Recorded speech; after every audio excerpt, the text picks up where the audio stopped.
Reservation Amendment Bill 2023 and the Jammu and Kashmir Reorganization Amendment Bill 2023 to be discussed together. Shri Amit Shah to move the motions for consideration of the following bills: the Jammu and Kashmir Reservation Amendment Bill 2023 and the Jammu and Kashmir Reorganization Amendment Bill 2023.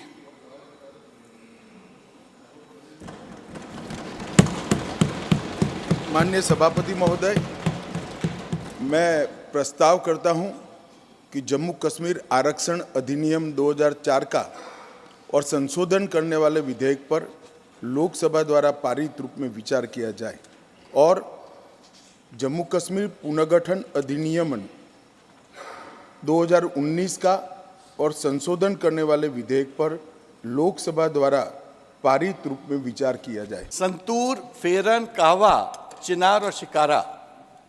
Santoor, फेरन, कहवा, चिनार और शिकारा उन लफ्ज़ों में उभरा है सदा जहां में कश्मीर हमारा। कश्मीर हमारा है, हमारा था, हमारा है और हमारा रहेगा। This was our belief sir. मैं आपको आज जो सुप्रीम कोर्ट का जो महत्वपूर्ण जजमेंट हुआ है उस पर भी दो शब्द बोलना चाहूँगा। It is in consonance with what we always thought. हमारे ओपिनियन में, और जवाहरलाल नेहरू ने 1963 में इस पार्लियामेंट में बोला था, this is a transitory provision, it's a temporary provision, it will stay.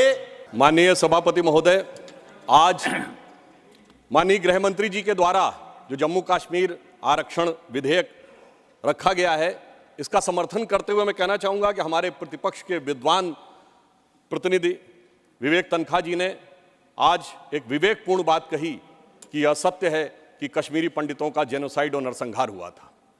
परंतु ये कहते हुए मुझे कष्ट भी होता है कि एक दौर था जब उस नरसंहार के आरोपी और समर्थक दिल्ली में आते थे तो रेड कारपेट वेलकम के साथ आते थे, जलवाए जलाल से दिल्ली की सरजमी पर जलवा अफरोज होते थे। और सभापति महोदय, आज भी वो आते हैं मगर ईडी के सम्मन पे आते हैं, एनआईए की पेशी में आते हैं। ये अंतर आया है हमारी सरकार और उस सरकार के दौर में। पंडित जवाहरलाल नेहरू जी के बारे में कुछ भी कहें, लेकिन एक बात मैं आपसे कहना चाहता हूं, अगर आज जम्मू कश्मीर और विशेषकर जम्मू कश्मीर वैली आज भारत का अंग है, उसका एकमात्र श्रेय किसी को जाता है तो पंडित जवाहरलाल नेहरू पर विश्वास था शेख अब्दुल्ला का, जिसकी वजह से आज कश्मीर वैली हमारे साथ है। माननीय सभापति महोदय, संसदीय कार्यकाल में कुछ ऐसे क्षण आते हैं जब ये नहीं कह सकता कि मैं इसका सपोर्ट कर रहा हूँ या मैं इसका विरोध कर रहा हूँ। कई सारी चीज़ें हैं इसमें जो वेलकम इनिशिएटिव हैं, मैं मानता हूँ। बस कुछ सुझाव दूंगा क्योंकि अक्सर मैं देखता हूँ कि हमारे बीच का संवाद, माननीय सभापति महोदय, विपक्ष का अलग से कोई प्रधानमंत्री नहीं होता या विपक्ष का अलग से कोई गृह मंत्री नहीं होता। विपक्ष को भी अपनी शिकायत, अपने मुद्दे अपने प्रधानमंत्री के समक्ष, अपनी आलोचना अपने गृह मंत्री के समक्ष रखनी होगी। सर, आज कश्मीर का कोई नहीं है इस सदन में। मैं था उस दिन जब नहीं सॉरी, I take ये नॉमिनेटेड मेंबर है।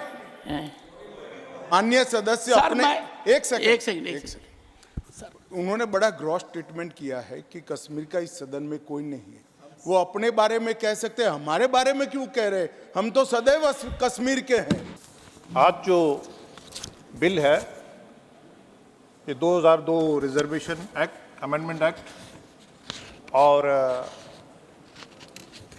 जो इसका रीऑर्गेनाइजेशन एक्ट 2019, मैं इसकी सपोर्ट में खड़ा हुआ हूँ। सर, 2019 अगस्त में लोकसभा में माननीय गृह मंत्री ने एक बात रखी थी जब 370 हट रही थी और शिवसेना ने पूरी तरीके से उस पर समर्थन दिया था और आज सुप्रीम कोर्ट के फैसले को हमने होल हार्टेडली वेलकम किया है और इस बिल का भी हम समर्थन करेंगे। उन्होंने एक बात कही थी कि सदन के सामने जो बिल लेकर मैं उपस्थित हुआ हूँ, इसमें पीओके और अक्साई चिन्ह का उल्लेख है और एक एक इंच ज़मीन का उल्लेख है। Shri Amit Shah to reply the discussion. धन्यवाद सभापति महोदय। आज मैं इस महान सदन के सामने जम्मू कश्मीर पुनर्गठन संशोधन विधेयक 2023 और जम्मू कश्मीर आरक्षण संशोधन विधेयक 2023 ये दोनों विधेयकों को कानून बनाने के लिए सदन के आशीर्वाद प्राप्त करने के लिए मैं यहाँ उपस्थित हुआ हूँ। मान्यवर, आज ये दो बिल पारित भी होंगे, इसलिए भी आज का दिन बहुत महत्वपूर्ण है। और आज का दिन जम्मू कश्मीर और भारत के इतिहास में अलग दृष्टि से भी बहुत सुवर्ण अक्षरों से अंकित होने वाला है। मान्यवर, बहुत सारे सवाल परसों तक उठाए गए। परसों भी लोकसभा में कहा गया कि ये बिल अभी लंबित है, क्यों जल्दबाजी में ला रहे हैं, सुप्रीम कोर्ट न्याय करेगी, आपको राह देखनी चाहिए। मान्यवर, ये सारे स्टैंड जो थे वो न्याय के लिए नहीं थे। नरेंद्र मोदी जी ने जो निर्णय किया था वो निर्णय को लंबित करने के लिए थे, उस इरादे से किए गए थे। क्योंकि आज ही सर्वोच्च अदालत की संवैधानिक खंडपीठ ने धारा 370 को समाप्त करने का और जम्मू कश्मीर राज्य के पुनर्गठन का विधेयक जो मैं 5 अगस्त 2019 को इस सदन में मोदी जी के लिए गए निर्णय के अनुमोदना में लेकर आया था, वो बिल लाने की मंशा, बिल का संवैधानिक रूप से स्वीकार और पूरी प्रक्रिया को भी माननीय सर्वोच्च अदालत ने संवैधानिक घोषित किया है, सर्वानुमत से किया। मान्यवर, आज निर्णय कर लिया सुप्रीम कोर्ट ने और ढेर सारी चीजों को जो भारतीय जनता पार्टी 1950 से बताती थी और कांग्रेस, विपक्ष और विशेषकर कम्युनिस्ट भाइयों का हमेशा से हम पर आरोप था कि राजनीतिक बातें आप कर रहे हो, इस सारी चीजों को आज सर्वोच्च अदालत ने अमली जामा पहना दिया। न्यायालय ने माना कि जम्मू कश्मीर के पास कभी भी आंतरिक संप्रभुता नहीं थी, जो हमारा कहना था। उन्होंने कहा कि भारत के साथ ट्रीटी के कारण भारतीय संविधान के बाहर राज्य को कोई आंतरिक संप्रभुता नहीं मिलती है, इस बात को सुना। मान्यवर, न्यायालय ने माना कि अनुच्छेद 370 एक अस्थायी प्रावधान था, इसमें कोई शंका कुशंका नहीं है, ये संवैधानिक सत्य है कि धारा 370 अस्थायी समाधान। अब ये कुछ लोगों को पसंद नहीं आता है और जो नेहरू जी के विचारों के, नेहरू जी के कामों के बड़े प्रशंसक है और अनुयायी है, उनको भी पसंद नहीं आता है जो हम कहते हैं। मगर मैं उनको बड़ी विनम्रता से पूछना चाहता हूं, अगर धारा 370 इतनी ही न्यायिक थी, इतनी ही जरूरतमंद थी, तो इसके सामने एक ही आर्टिकल है मान्यवर जिसके सामने टेम्पररी शब्द का उपयोग किया गया, वो स्वयं नेहरू जी ने क्यों किया होगा? जो लोग कहते हैं कि धारा 370 परमानेंट है, वो संविधान सभा की मंशा का अपमान कर रहे हैं, संविधान का अपमान कर रहे हैं। मान्यवर, आज सुप्रीम कोर्ट ने कह दिया है कि इसका मतलब यह है, ये जो कहा धारा 370 अस्थायी प्रावधान था, इसका मतलब यह है कि ये दावा याचिकाकर्ता का 370 को कभी हटाया ही नहीं जा सकता। वो दावा सिरे से सुप्रीम कोर्ट ने खारिज कर दिया है कि संविधान को और देश के संसद के सदनों को पूरा अधिकार है धारा 370 हटाने। मान्यवर, न्यायालय ने यह भी माना कि राज्यपाल शासन और राष्ट्रपति शासन की जो उद्घोषणाएं हुई, इस पर भी ढेर सारे सवाल उठा गए कि राष्ट्रपति शासन गलत तरीके से लगाया गया, राज्यपाल शासन गलत तरीके से लगाया गया। इन्होंने भी, सुप्रीम कोर्ट ने यह भी माना कि राज्यपाल शासन और राष्ट्रपति शासन की उद्घोषणाओं को चुनौती देना ठीक नहीं है, ये पूर्ण रूप से संवैधानिक प्रक्रिया के तहत। मान्यवर, अनुच्छेद 370(3) में जो प्रावधान है वो संविधान सभा ने ही तय किया है। जब टेम्पररी इस प्रोविजन को किया गया तब सवाल हुआ है कि टेम्पररी है तो हटेगा कैसे। तो धारा 373 के अंदर एक प्रावधान डाला गया कि संयोग से राष्ट्रपति महोदय धारा 370 में सुधार भी कर सकते हैं, इस पर रोक भी लगा सकते हैं और पूर्णतया संविधान के बाहर भी कर सकते हैं। राष्ट्रपति का जो आदेश था, तत्कालीन राष्ट्रपति का 5 अगस्त 2019 का आदेश सीओ था, इसके माध्यम से राष्ट्रपति जी को पूर्ण अधिकार है अनुच्छेद 370 का संचालन बंद करने का। ये भी आज सुप्रीम कोर्ट ने सर्वानुमत से होल्ड कर दिया है, उसको उस पर मोहर लगी। जवाहरलाल नेहरू जी का कश्मीर के लिए कंडक्ट और इस पर हमारा नजरिया थोड़ा तंग है। जहां तक तंग नजरिए का सवाल है साहब, देश की एक भी इंच जमीन का सवाल है, हमारा नजरिया तंग रहेगा, हम दिल बड़ा नहीं कर सकते। किसी को अधिकार नहीं है अपने बड़े हृदय को दिखाने के लिए देश का एक भूभाग देश से चला जाए और मूक दर्शक बनकर खड़े रह जाए, किसी को अधिकार नहीं। मैं आज फिर से कहता हूं, ये आरोप से मैं सहमत हूं, हमारा नजरिया तंग है। देश की एक इंच जमीन भी जाती है तो इसके लिए भारतीय जनता पार्टी का हर कार्यकर्ता सर्वोच्चता से संघर्ष करेगा, लड़ाई करेगा और लड़ेगा। हमें कोई इसमें शर्म की बात नहीं। मान्यवर, मैं कुछ बातें कहना चाहता हूं।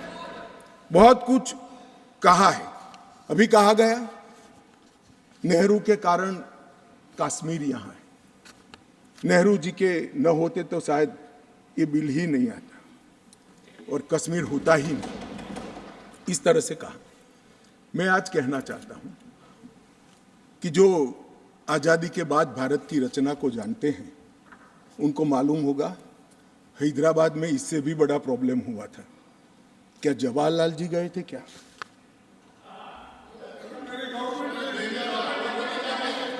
तो यहां गवर्नमेंट नहीं, यहां नेहरू।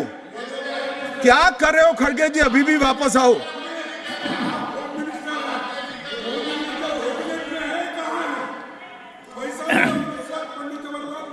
एक मिनट, रिकॉर्ड पर है कश्मीर में दिग्विजय जी ने सरदार पटेल का नाम नहीं लिया। एक नाम दिया शेख अब्दुल्ला का, दूसरा नाम दिया जवाहरलाल नेहरू का। तो वो होम मिनिस्टर थे, क्यों नहीं दिया भाई? अब सुनिए दिग्विजय जी, अब सुनिए, सुनना पड़ेगा, ऐसे नहीं चलेगा। हमने सुना है, धैर्य से सुना है। मान्यवर, जूनागढ़ में क्या जवाहरलाल नेहरू गए थे? हैदराबाद में जवाहरलाल नेहरू गए थे? लक्षद्वीप में जवाहरलाल नेहरू गए थे? जोधपुर में जवाहरलाल नेहरू गए थे? जवाहरलाल नेहरू एक ही जगह काम देखते थे, जम्मू कश्मीर में, जिसको आधा छोड़कर आ गए। एक ही जगह देखते। मान्यवर, दूसरा, विलय लेट क्यों हुआ? सारे लोग जानते हैं साहब, इतिहास को 1000 फुट नीचे दफन कर दो, वो ऐसा बीज है जो वटवृक्ष बनकर सच्चाई बाहर आ जाती है। सब जानते हैं कि हमारा विलय इसलिए लेट हुआ कि महाराजा पर किसी एक व्यक्ति को विशेष स्थान देने का आग्रह था, शेख अब्दुल्ला को विशेष स्थान देने का आग्रह था। इसके कारण विलय लेट हुआ और पाकिस्तान को आक्रमण करने का मौका मिला। मैं आज ये पूछना चाहता हूं कि इतने सारे कठिन राज्यों का विलय हो गया, कहीं पर 370 क्यों नहीं है? क्यों नहीं है? ना जोधपुर में है, ना जूनागढ़ में है, ना हैदराबाद में है, ना लक्षद्वीप में है। क्यों 370 नहीं है? कि संवेदनशील हृदय के कारण 370 है। संवेदनशील हृदय। मान्यवर, कंडीशन किसने रखी, किसने स्वीकार की? इतिहास जवाब मांगता है, देश की जनता जवाब मांगती है, जवाब देना पड़ेगा, भाग नहीं सकते इतिहास से कोई। मान्यवर, सेना भेजने में देरी क्यों हुई? और ये कहते हैं कि इसके बाद भी देरी हुई है। मान्यवर, मैं जिस 2 बिल को लेकर आया हूं, वो 2 बिल एक प्रकार से सभी पार्टियों को मैंने सुना है, सर्वानुमत से बिल के तत्व को सबने समर्थन किया है। बिल का जो तत्व है, कंटेन है, इसका किया है। मुझे था कि विटराज खड़े हो जाएंगे कि हम अपोज में खड़े हैं, मगर मैं सभी पार्टियों को कहता हूं, तब ये तो काउंट करता हूं कि कम्युनिस्ट पार्टी कभी अच्छे काम का समर्थन नहीं कर सकती है, इसलिए सभी पार्टियों से मेरा मत बाकी दलों से। मान्यवर, कमजोर और वंचित वर्ग, ये जो नाम है, किसी भी नागरिक की डिग्निटी को बहुत हर्ट करने वाला नाम है, अंतर की गहराइयों तक दुख खड़ा करने वाला नाम है। और बहुत समय से था, आज प्रधानमंत्री जी ने एक जो फैसला लिया है, जिस फैसले को वास्तविक स्वरूप देने के लिए मैं आपके सामने उपस्थित हुआ हूं, इसमें कमजोर और वंचित वर्ग की जगह अन्य पिछड़ा वर्ग ये नाम जोड़ने का फैसला दिया है, जो संवैधानिक दम से संवैधानिक शब्द है। मान्यवर, दूसरा बिल जो है, वो दूसरा बिल जम्मू कश्मीर में सालों से अलग अलग प्रकार के विस्थापित हुए।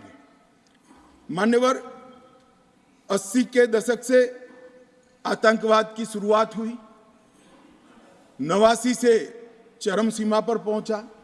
ढेर सारे कश्मीरी हिंदू, विशेषकर कश्मीरी पंडित और ढेर सारे सिख भाई घाटी छोड़कर पूरे देश भर में बिखर गए।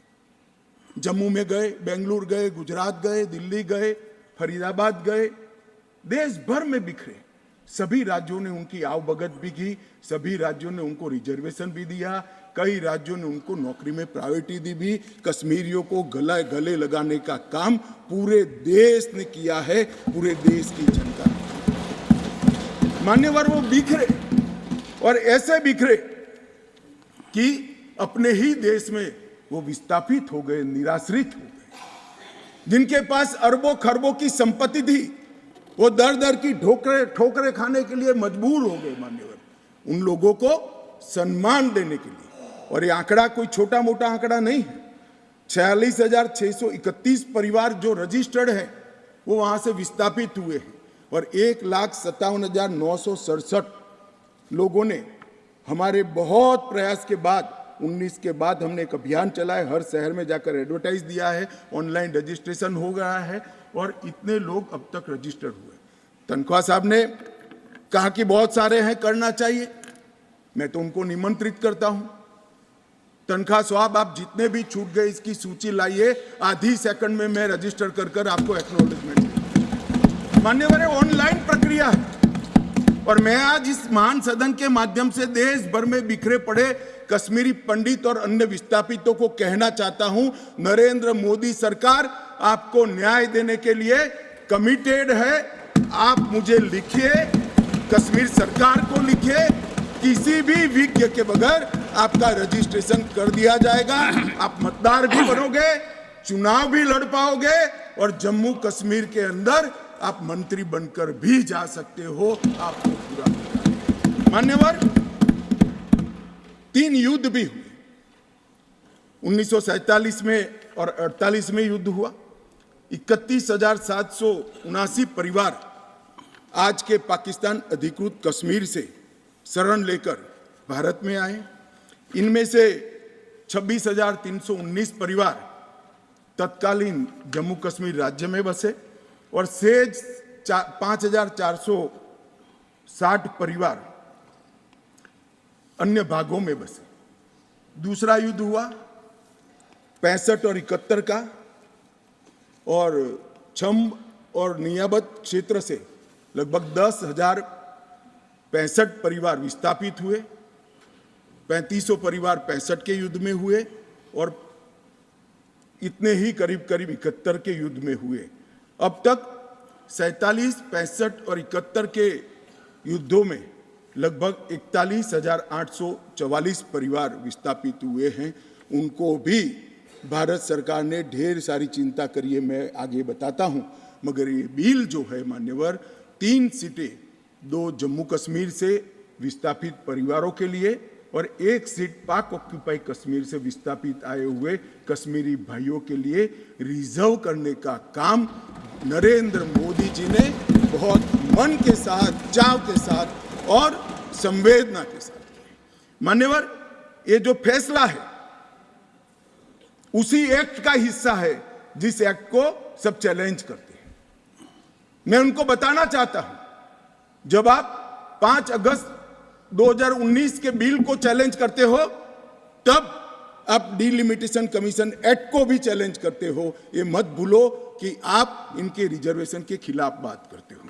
मान्यवर, डिलिमिटेशन कमीशन ने गंभीरता से विचार करने के बाद समुदायों का प्रतिनिधित्व नॉमिनेशन द्वारा कराने की सिफारिश की है। और मान्यवर, जम्मू कश्मीर प्रशासन ने, जो आज स्वाभाविक है राष्ट्रपति शासन है, उसने भी अपना अभिप्राय डिलिमिटेशन कमीशन को दिया था। भारत सरकार ने के गृह मंत्रालय ने भी दिया था कि इनके प्रति सिंपैथेटिक व्यू लेना चाहिए, इनका प्रतिनिधित्व होना चाहिए। जब वो अपनी जमीन में ही नहीं है तो असेंबली में कैसे चुनकर जा सकते हैं। मान्यवर, और ये आदेश उन्होंने प्रकाशित किया था, जिसको आज कानूनी जामा पहनाकर मैं ये बिल को लेकर उपस्थित हुआ हूँ। मान्यवर, ये जो डिलिमिटेशन कमीशन ने और भी कई फैसले किए हैं, मैं जरा सदन के सामने पूर्व की स्थिति और अभी की स्थिति बताना चाहता हूँ। पूर्व में जम्मू में सिर्फ 37 सीट थी, 37 सीट थी। अब नए डिलिमिटेशन कमीशन ने 37 से बढ़ाकर 43 सीट जम्मू क्षेत्र में बनाने का काम। मान्यवर, कश्मीर में 46 सीट थी, 46 सीटें थी। अब 46 की जगह 47 सीटें, 47 सीटें बनाने का काम। इस तरह से जम्मू और कश्मीर दोनों को मिलाकर 83 सीटें थी। लद्दाख की सीटें निकाल दी है क्योंकि वहां यूटी बन चुकी। 83 सीटें थी, उसकी जगह 90 सीटें अब डिलिमिटेशन कमीशन ने करी है, जिसको भारत सरकार ने माना है। और पाक ऑक्यूपाई कश्मीर की 24 सीटों को आरक्षित रखा गया है, क्योंकि हम अभी भी मानते हैं, कोई जिसको जो बोलना है वो बोले। इस सदन में बोला हुआ शब्द इतिहास बनता है। मैं आज फिर से कहना चाहता हूँ, पाक ऑक्यूपाई कश्मीर भारत का है, हमारा है और हमसे कोई नहीं छीन। मान्यवर, हमने 24 सीटें पाक ऑक्यूपाई कश्मीर के लिए सुनिश्चित की है। नए कश्मीर की शुरुआत होगी। मान्यवर, आतंकवाद मुक्त कश्मीर बनने की शुरुआत हो गई है। नया कश्मीर, विकसित कश्मीर, जब विकसित भारत बनेगा, कश्मीर देश के सभी राज्यों के समकक्ष होकर वहाँ पर खड़ा होगा। दुनिया भर के यात्री आएंगे ऐसे कश्मीर की रचना के लिए। ये जो विधेयक लेकर मैं आया हूँ, मैं आपको निवेदन करता हूँ सभी लोगों को that the bills have been passed unanimously. There has been no dissent.